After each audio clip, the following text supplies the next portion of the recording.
नमस्कार, मी शिवानी लकडे. पॉलिटिकल महाराष्ट्रामध्ये आपलं स्वागत. महायुतीमध्ये एकीकडे भाजप आणि शिंदेच्या शिवसेनेत जसे पक्षप्रवेश होत आहेत, तसेच अजित पवारांच्या राष्ट्रवादीत सुद्धा नेत्यांची इनकमिंग सुरू झाली. परतूर मतदारसंघाचे काँग्रेसचे माजी आमदार सुरेश कुमार जेथलिया यांनी शनिवारी राष्ट्रवादी काँग्रेसमध्ये अजित पवारांच्या उपस्थितीत प्रवेश केला. पक्षप्रवेशावेळी अजितदादांनी ईव्हीएमवर शंका घेणाऱ्यांपासून ते नेत्यांच्या स्वच्छ प्रतिमेपर्यंत सगळ्याच विषयांवर चांगली शाब्दिक बॅटिंग केल्याचं पाहायला मिळालं. सुरुवातीलाच ईव्हीएमवर शंका घेणाऱ्यांची कान उघडणी अजितदादांनी पत्नीचं उदाहरण देऊन केली.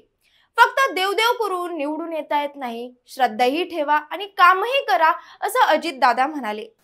जनता जनार्दन हे सर्वस्व आहे. हे आता कोण म्हणता ना ईव्हीएम मशीनने असं केलं तसं केलं, काय केलं नाही. आता दिल्लीला जे तिथं केजरीवाल पडले ते काय ईव्हीएम मध्ये पडले? काही चुका केल्या, 10 वर्ष लोकांनी संधी दिली आणि त्याच्यामुळे लोकांनी त्यांना पाडलं. पडल्यानंतर आम्ही कबूल केलं ना, आम्ही लोकसभेला कमी पडलो.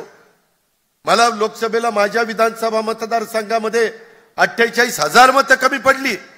माझ्या पत्नीला रडत बसलो नाही, पुन्हा लोकांच्या दारात गेलो आणि त्याच लोकांनी 1 लाखापेक्षा जास्त मतांनी मला निवडून दिलं. मी तसंच म्हणलो असतो, अला माझी बायको पडली 48,000, कसं काय माझं व्हायचं, कसं काय माझं व्हायचं, कसं काय माझं व्हायचं. मग चला देवदेव करूया, इकडं नारळ फोडूया, तिकडं नारळ फोडूया, इकडं काय करूया, तिकडं काय करूया. असं नाही. देव देखील आहे, श्रद्धा आहे. राजेश आत्ताच जाऊन केस कापून आलाय तिरुपतीला, विटेकर. पण नुसतंच देवदेव केला तर निवडून येणार आहे का? नाही. श्रद्धाही ठेवा आणि लोकांचे प्रश्न सोडवा.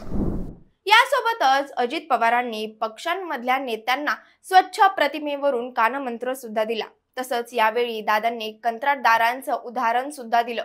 मराठवाड्यात काम न करताच बिलं काढली जातात, कंत्राटदारांनी राष्ट्रवादीमध्ये येऊच नये असं म्हणत दादांनी एक प्रकारे कॉन्ट्रॅक्टदार बॅनच केलेत. तर कार्यकर्ते घेताना सुद्धा तडीपारवाला किंवा 2 नंबरचे धंदेवाला घेऊ नका असल्यामुळे वाटोळं सुद्धा होतं, असं सुद्धा ते म्हणाले. मराठवाड्यामध्ये काम न करताच बिलं काढतात. पट्टे तर काम न करता बिलं. आणि मी तुम्हाला सांगतो, ज्यांना राष्ट्रवादी काँग्रेस पक्षात काम करायचं ना, कॉन्ट्रॅक्टरनी माझ्या पक्षात अजिबात काम करू नका. कॉन्ट्रॅक्टरनी कॉन्ट्रॅक्टरचं काम करा, नाहीतर पक्षात यायचं, पद घ्यायचं आणि हीच कॉन्ट्रॅक्टर.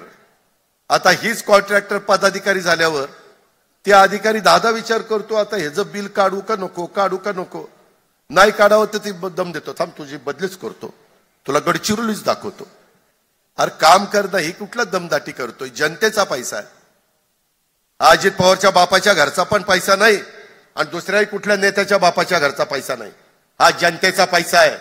स्थानिक स्वराज्य संस्थांमध्ये देखील मी इथं बसणाऱ्या मराठवाड्यातल्या सगळ्या 4-5 आमदारांना सांगेल, माझ्या विदर्भाच्या आमदारांना सांगेन, तुम्ही पण वेगवेगळ्या सहकाऱ्यांशी बोला. कार्यकर्त्यांना, नेत्यांना, अनेकांना आपल्या बरोबर यायचंय, त्यांच्याशी संपर्क साधा, त्यांना आपलंच करायचा करा. फक्त त्याची जनमानसामध्ये प्रतिमा चांगली असली पाहिजे, त्याच्यावर केसेस नसल्या पाहिजे, त्याला कुठं तडीपार केलेलं नसलं पाहिजे, त्याचे 2 नंबरचे धंदे नसले पाहिजे, नाहीतर त्याला घेऊन आपलं वाटोळच व्हायचं. असलं काही करू नका. 4 कमी असले तरी चालतील, परंतु जीवाला जीव देणारी माणसं आणि स्वच्छ प्रतिमा असणारी माणसं आणि कार्यकर्ते आणि माझ्या महिला हे आपल्याला त्या ठिकाणी पाहिजेत, भगिनी आपल्याला पाहिजेत. एवढंच नाही तर अजित पवारांनी त्यांचा भाऊ सोबत नसल्याची सुद्धा खंत व्यक्त केली.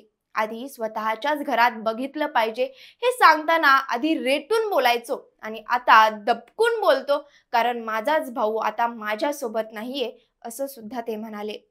आपल्या बोलत असताना त्यांनी सांगितलं की दादा, परतूरला मला वाटतं मागं पण विजय भांबळेला उभं केलं असताना नितीन सांगत होता की इथं लीड होता.